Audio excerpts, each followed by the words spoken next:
Guide des transactions, page 21. Donc, il s'agit d'un avis de cotisation. Si vous lisez, cet avis explique le résultat de notre nouvelle cotisation des déclarations de TPS reçues le 11 janvier 2013 pour la période mentionnée ci-dessus.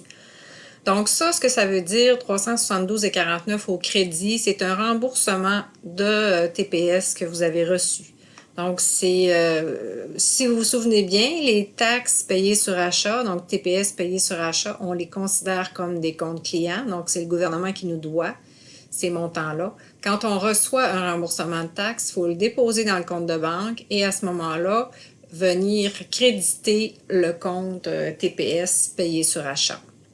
Donc, les comptes qui vont être affectés, ce sont le 10 200. Donc, le montant va dans le compte de banque et il va venir du compte 10 450 TPS payé sur achat.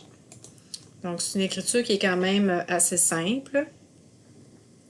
Comme date, j'ai le 25, c'était le 25. Je vais aller vérifier avec vous parce que je ne l'ai pas identifié. 11 janvier, avis de cotisation. Oh, j'avais le détail ici. Donc, vous avez 25 janvier 2013, 372,49 au crédit. Est-ce qu'il y a un numéro de document? Non. Donc, 25, remboursement de TPS.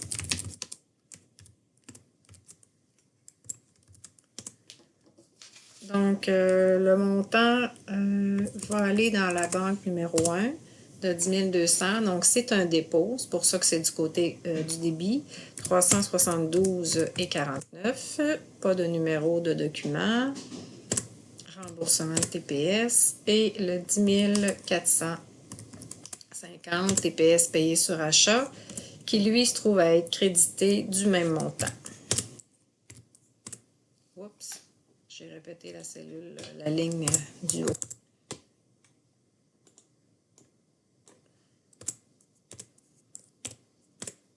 Voilà.